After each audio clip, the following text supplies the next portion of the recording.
اعوذ باللہ من الشیطان الرجیم بسم اللہ الرحمن الرحیم والعصر ان الانسان لفی خسر الا الذین آمنوا وعملوا الصالحات وتواصوا بالحق وتواصوا بالصبر۔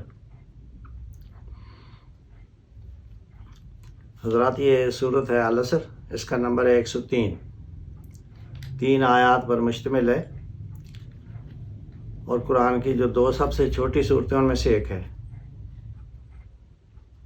ایک الکوثر ہے، جیسے سمجھا جاتا ہے کہ سب سے چھوٹی قرآن کی صورت ہے، اس کی بھی 3 آیات ہیں، اور العصر کی بھی 3 ہی ہیں، لیکن اس کی جو تیسری آیت ہے وہ ذرا لمبی ہے، اس وجہ سے اس کو وہ سب سے قرآن کی چھوٹی صورت نہیں سمجھا جاتا، الکوثر کو سمجھا جاتا ہے۔ گو یہ بہت مختصر چھوٹی سی صورت ہے، لیکن اس کے اندر انسانی نجات اور اس کی فلاح کی پوری تفصیل بیان کر دی گئی ہے، جمالی طور پر اس کو ذکر کر دیا گیا ہے۔ اس لیے حضرت امام شافعی نے کہا ہے کہ لوگ اگر غور کریں تو یہی صورت انسانوں کی نجات کے لیے، فلاح کے لیے کافی ہے، وہ اس سے انہیں فلاح حاصل ہو جائے گی۔ امام بیضاوی نے لکھا ہے کہ یہ صورت حدیث کے مطابق جو یہ پڑھ لے گا غفر اللہ لہو، اللہ اس کے گناہ معاف کر دے گا، اور اسے بھی ان لوگوں میں شامل کر دے گا جو تواصوا بالحق اور تواصوا بالصبر کے حامل ہیں۔ تو اس کے اندر ایک حقیقت بیان کی گئی ہے بہت بڑی انسانوں کے بارے میں، کہ انسانیت جو ہے خسارے میں ہے، اور اس خسارے سے بچنے کے لیے 4 چیزیں ضروری ہیں جو ابھی ہم پڑھیں گے۔ تو پہلے اللہ تعالیٰ نے فرمایا والعصر، قسم ہے زمانے کی، واو عاطفہ بھی ہوتی ہے، اور کے معنی میں اکثر آتی ہے، اور یہ کبھی قسم کے لیے بھی آتی ہے، جس طرح یہاں ہے۔ تو جب قسمیاں واو ہوتی ہے تو اس کے آخری حرف کے نیچے زیر آتی ہے، یعنی حالت جری میں وہ اگلا لفظ ہوتا ہے۔ والعصر، قسم ہے زمانے کی۔ اب دیکھ رہے ہیں راہ کے نیچے زیر ہے، تو اس لیے سب مفسرین کا اتفاق ہے کہ واو قسمیہ ہے، قسم ہے زمانے کی۔ اور جو قسم ہوتی ہے قرآن حکیم میں کئی جگہ پر جن اس کا ذکر آیا ہے، تو وہ قسم گواہی کے لیے ہوتی ہے، شہادت کے لیے ہوتی ہے، یعنی گواہی دے رہا ہے زمانہ۔ عصر میں نے زمانہ ہی نہیں بلکہ چلتا ہوا زمانہ، گزرتا ہوا زمانہ، جو تیزی سے گزر رہا ہے زمانہ، اس کو عصر کہتے ہیں، یعنی گزرتا ہوا زمانہ گواہی دے رہا ہے۔ تو یہ دلیل بیان کی ہے آگے اگلے دعوے پر، جو دعویٰ آگے ہے، ایک بڑی حقیقت پر مشتمل دعویٰ اللہ نے کیا ہے۔ ان الانسان لفی خسر، بے شک انسان یقیناً خسارے میں ہے۔ تاکید کے ساتھ فرمایا کہ انسان یقیناً خسارے میں بھی نہیں بلکہ خسر ہے نا، ہمارے مفسرین کہتے ہیں یہ تفخیم شان کے لیے ہے، یعنی اس کی بڑائی بیان کرتا ہے کہ یہ معمولی خسارہ نہیں، بہت بڑے خسارے میں ہے جس کی تلافی نہیں ہو سکتی۔ اور انسان پر جو الف لام آیا ہے وہ ہمارے مفسرین کے خیال میں یہ جنس کے لیے ہے، یعنی پوری نسل انسانیت، پوری جنس انسانی یقیناً ایک بہت بڑے خسارے میں ہے جس کی تلافی ممکن نہیں ہے۔ دنیا میں تو ہو سکتی ہے، موت کے بعد نہیں ہو سکے گی۔ یقیناً نسل انسانیت البتہ بہت بڑے خسارے میں ہے، عظیم خسارے میں ہے۔ تو یہ 2 آیتیں، پہلی آیت گواہی ہے اور دوسری آیت ایک حقیقت اللہ تعالیٰ نے بیان فرمائی ہے، وہ دعویٰ کیا ہے ایک حقیقت کو بیان کرنے کے لیے۔ دعویٰ یہ ہے کہ انسانیت ایک بہت بڑے خسارے میں ہے، بحیثیت مجموعی انسانیت خسارے میں ہے، اور اس پر زمانہ گواہی دے رہا ہے، تیزی سے گزرتا ہوا زمانہ اس کی گواہی دے رہا ہے کہ انسان اس پر غور کرے تو یہ حقیقت سمجھ میں آ جائے گی کہ واقعتاً انسان ایک بہت بڑے خسارے میں ہے۔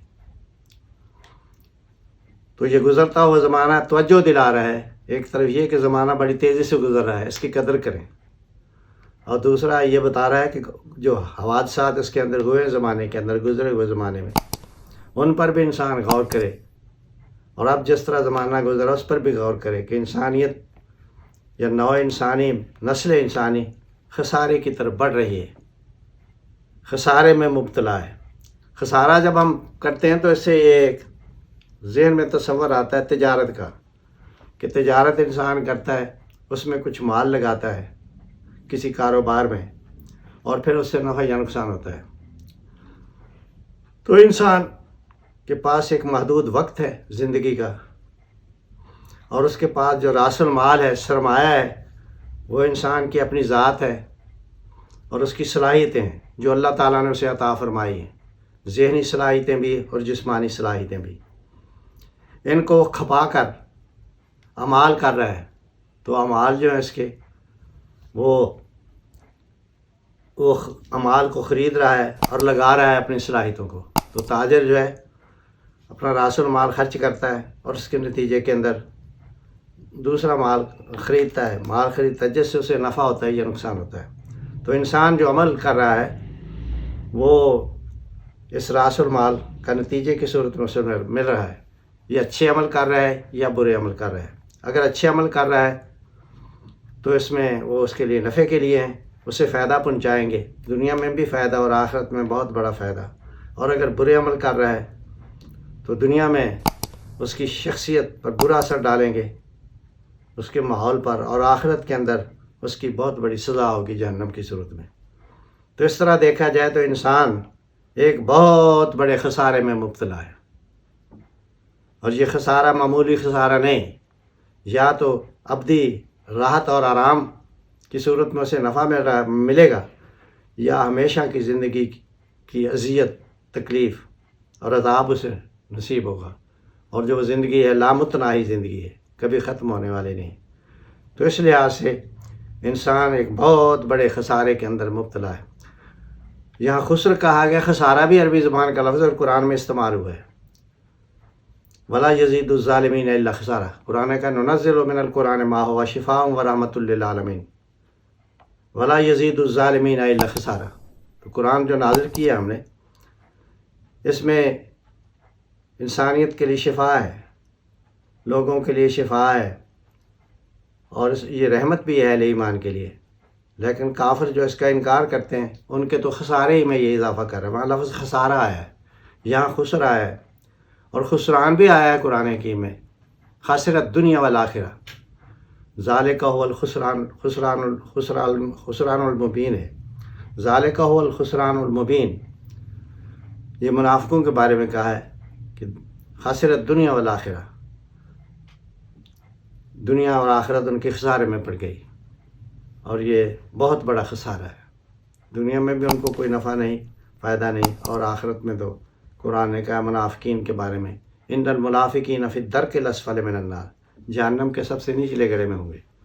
تو اس طرح اللہ تعالیٰ نے یہ ایک حقیقت بیان کی کہ انسان بحیثیت مجموعی خسارے میں ہے، اور اس پر زمانہ، گزرتا ہوا زمانہ، تیزی سے گزرتا ہوا زمانہ گواہی دے رہا ہے۔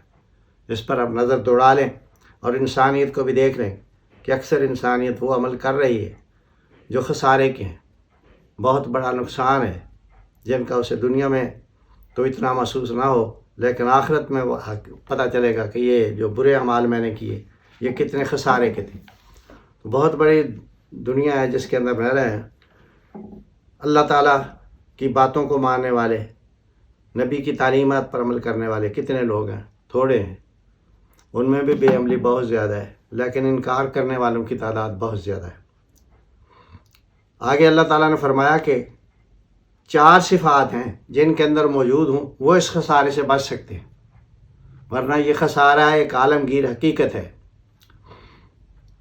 الا الذین آمنوا وعملوا الصالحات، الا استثناء کا حرف ہے، مگر، یا اس خسارے سے بچنے والے لوگ یہ ہیں، مگر وہ لوگ بچیں گے اس خسارے سے الذین آمنوا، نمبر 1 جو ایمان لائے، اور دوسرا وعملوا الصالحات، اور اچھے عمل کیے، اور تیسرا ان کی خوبی ہے وتواصوا بالحق، ایک دوسرے کو حق کی وصیت کی، تواصی بالحق سے یہاں اللہ نے کہا ہے۔ اور چوتھی ان کی خوبی ہے وتواصوا بالصبر، اور انہوں نے تواصی بالصبر کا کام کیا، صبر کی ایک دوسرے کو وصیت کی۔ اب یہ دیکھیں 4 صفات بتائی گئی ہیں جو اس عالمگیر خسارے سے بچ سکتے ہیں۔ پہلی ہے ایمان، الذین آمنوا، جو لوگ ایمان لائے۔ ایمان کیا چیز ہے؟ انسان کی سوچ ہے، سچی اور مضبوط سوچ، جو وحی کی روشنی میں بنتی ہے۔ وحی الہی اللہ تعالیٰ نے جو قرآن کی صورت میں نازل کی ہے، اس سے یہ سوچ بنتی ہے اور اس کا پھر قلب پر اثر ہوتا ہے۔ تو اس لیے کہا جاتا ہے کہ ایمان ایک قلبی کیفیت ہے، اور یہ کیفیت ان اجزائے ایمان سے بنتی ہے جس کا قرآن میں ذکر آیا ہے۔ سورۃ بقرہ کی آیت نمبر 177 کے اندر اللہ تعالیٰ نے فرمایا ہے وَلَكِنَّ الْبِرَّ، لیکن نیکی اس کی ہے، من آمن باللہ، ہے جو اللہ پر ایمان لایا، والیوم الآخر، اور آخرت کے دن پر ایمان لایا، والکتاب، اور کتابوں پر ایمان لایا۔ وَلَكِنَّ الْبِرَّ من آمن باللہ والیوم الآخر والکتاب والنبیین، اور نبیوں پر، والملائکات والنبیین، فرشتوں پر ایمان لایا اور نبیوں پر ایمان لایا۔ تو اس طرح 5 اجزائے ایمان ہیں۔ نمبر 1 اللہ پر، توحید کے ساتھ ایمان۔ نمبر 2 آسمانی کتابوں پر ایمان۔ نمبر 3 آخرت پر ایمان، موت کے بعد بھی ایک زندگی ہے۔ 4 فرشتوں پر ایمان، اور 5واں آسمانی کتابوں پر ایمان۔ تو یہ وہ پختہ سوچ ہے جس سے انسانی قلب میں تبدیلی پیدا ہوتی ہے، اور یہ جو تبدیلی آتی ہے اس کا اظہار بھی ضروری ہے لوگوں کے لیے۔ اس لیے کہا جاتا ہے کہ ایمان کے لیے ایک تو معرفت بالقلب ضروری ہے، دل کے اندر ان چیزوں کی معرفت پیدا کی جائے جن کا قرآن نے ابھی ذکر کیا ہے سورۃ بقرہ میں۔ قرآن میں جن کا ذکر ہو بھی میں نے وہ بیان کیا ہے۔ اور دوسرا یہ کہ زبان سے اس کا اظہار بھی کرے کہ میں مومن ہوں، ان چیزوں پر ایمان لاتا ہوں۔ تو اس طرح جب ایمان کا مطلق ذکر کیا جاتا ہے تو اس سے سارے اجزائے ایمان مراد ہوتے ہیں۔ تو پہلی چیز ہے جو لوگ ایمان لائے، پھر عملوں کا اثر، ایمان کا اثر عملوں پر پڑتا ہے۔ دوسری ہے وہ عامل الصالحات، اور اچھے عمل کیے، وہ عمل جو انسانی زندگی کو نشو و نما دیتے ہیں، بڑھاتے ہیں، اور انسان میں صلاحیت پیدا کرتے ہیں، نیکی کرنے کی صلاحیت ان میں پیدا ہوتی ہے، اور زندگی کو راہ راست پر رکھتے ہیں۔ وہ اچھے عمل ہیں، اور وہ کون سے اچھے عمل ہیں؟ جو اللہ کی رضاعت کے مطابق ہوں، جو اللہ تعالیٰ نے جن کا حکم دیا ہے قرآن میں، نبی کریم صلی اللہ علیہ وسلم کی سنت کے مطابق ہوں، تو وہ اچھے عمل ہیں، اور یہ ایمان کے نتیجے میں ظاہر ہوتے ہیں۔ اور تیسری چیز بتائیے وتواصوا بالحق، انہوں نے ایک دوسرے کو حق کی وصیت کی۔ یہ نہیں کہ صرف خود ہی نیک بنے، اچھے عمل کیے یا ایمان لائے، دوسروں کو بھی وصیت کریں اس کی۔ اور حق سے کیا مراد ہے؟ سچی اور ثابت شدہ چیز جو دلائل سے ثابت ہوتی ہے، اور اللہ کی کتاب اس کی وضاحت کرتی ہے کہ یہ حق ہے۔ اللہ تعالیٰ خود بھی حق ہے، اور اس کے الفاظ، اس نے جو کچھ فرمایا، اس کے فرامین وہ بھی حق ہوتے ہیں۔ سورۃ سعد کے اندر ہے قال فالحق والحق اقول، اللہ نے فرمایا کہ حق بات جو ہے یہ میری طرف سے کہی جا رہی ہے، حق بات ہے، اور حق بات ہی میں کہا کرتا ہوں۔ تو اللہ تعالیٰ کا ہر حکم حق ہوتا ہے، اس پر ایمان لانا ضروری ہے۔ تو عام طور پر سمجھا جاتا ہے کہ حق 2 قسم کے ہیں، کچھ اللہ تعالیٰ کے حق ہیں، کچھ بندوں کے حق ہیں۔ بندے، ان کو کئی درجوں میں تقسیم کیا جا سکتا ہے، ان کے بھی اپنے حق ہیں۔ سب سے مقدم والدین ہیں، پھر رشتہ دار ہیں، عزیز و اقارب ہیں، ہمسائے ہیں، دوسری انسانیت ہے، اس کے حق ہیں۔ تو سب سے مقدم حق اللہ کا ہے، اور اللہ کے 3 بلکہ 4 بڑے حقوق ہیں۔ نمبر 1 ایمان، کہ وہی اس کائنات کا خالق مالک رب ہے، اور وہی تنہا اس کائنات کا الہ ہے، یہ اللہ پر ایمان ہو۔ دوسرا حق عبادت ہے اس کا، یہ سب سے بڑا اللہ کا حق ہے کہ صرف اسی کی عبادت کی جائے، اس کے سوا کسی کی عبادت نہ کی جائے۔ سورۃ بقرہ میں جس کا ذکر آیا تھا ایاک نعبد و ایاک نستعین، اے اللہ ہم صرف تیری ہی عبادت کرتے ہیں اور صرف تجھ ہی سے مدد مانگتے ہیں. تو یہ عبادت اللہ کا سب سے بڑا حق ہے. پھر اطاعت ہے، جب عبادت کریں گے تو حق حکم بھی مانیں گے. تو دوسرا اللہ تعالیٰ کا بڑا حق اطاعت ہے کہ اس کا کہنا مانا جائے. اور تیسرا بڑا حق ہے محبت. محبت ہے کہ کسی کا قرب چاہنا، اس کے اندر کوئی خوبی دیکھ کر. تو ساری خوبیاں اللہ تعالیٰ کی ہیں، تو اس کا بندہ عبادت کے ذریعے قرب چاہے، اس سے محبت رکھے. تو قرآن نے کہا والذین آمنوا اشد حبا للہ، جو لوگ اہل ایمان ہیں ان کی سب سے گہری محبت اللہ کے ساتھ ہوتی ہے. تو یہ اللہ کے حقوق ہیں. باقی ہیں انسانوں کے حقوق، مختلف انسانوں کے، ان کے بھی حقوق ادا کیے جائیں. اللہ کے حق کے بعد سب سے مقدم حق والدین کا ہے. اس لیے اللہ تعالیٰ نے جہاں توحید کا ذکر کیا ہے اس کے ساتھ ہی والدین کا کے حق کا بھی ذکر کیا ہے. وبالوالدین احسانا، اور والدین سے اچھا سلوک کرو. اسی طرح پھر دوسرے تمام انسان ہیں، ان کے حقوق کو ادا کیا جائے. تو یہ حق ہے، اس کی ایک دوسرے کو وصیت کریں. اس سے پھر معاشرے میں امن اور سکون پیدا ہوتا ہے، فساد ختم ہوتا ہے. اور اس کے بعد چوتھی چیز فرمائی وتواصوا بالصبر، اور انہوں نے ایک دوسرے کو وصیت کی.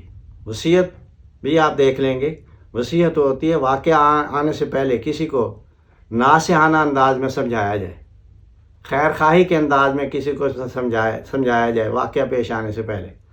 اسی طرح جب موت انسان کو آتی ہے تو کہتے ہیں جو وصیت کر رہا ہے، اس کے اندر خلوص ہوتا ہے، کوئی دکھاوا نہیں ہوتا، اور صحیح وہ ہدایت اور نصیحت. تو خیر خواہی کے ساتھ دوسروں کو سمجھایا جائے، حق کی تلقین کی جائے، اور خیر خواہی کے ساتھ ان کو صبر کی تلقین بھی کی جائے. کیونکہ جب حق کو آپ تسلیم کریں گے، اللہ تعالیٰ کی توحید کو، رسول اللہ صلی اللہ علیہ وسلم کی رسالت کو، آخرت کو، تو پھر جھگڑا شروع ہوگا. جو لوگ حق کے مخالف ہیں وہ مخالفت کریں گے. اس طرح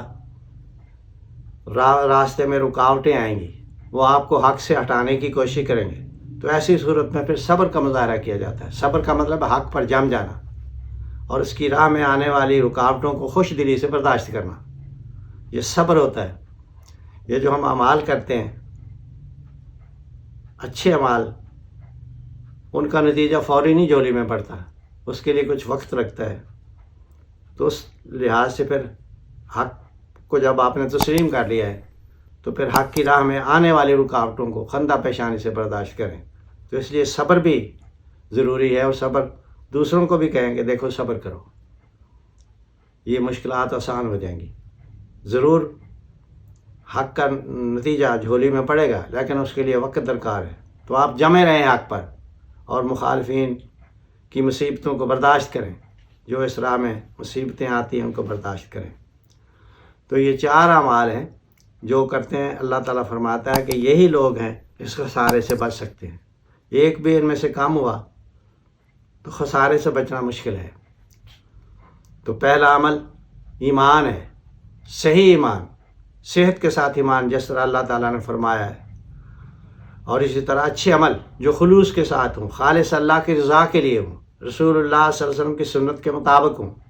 اور تیسری چیز ہے حق کی ایک دوسرے کو وصیت کریں، خیر خانہ انداز میں سے سمجھائیں کہ حق کیا ہے، اللہ تعالیٰ کے حقوق کیا ہیں، بندوں کے حقوق کیا ہیں. سمجھائیں دوسروں کو بھی، خود بھی ان پر عمل کریں. اور چوتھی چیز ہے صبر کی ایک دوسرے کو تلقین کریں، وصیت کریں کہ دیکھو جب حق کی راہ پر آپ چلیں تو اس میں صبر بھی آپ کو کرنا پڑے گا.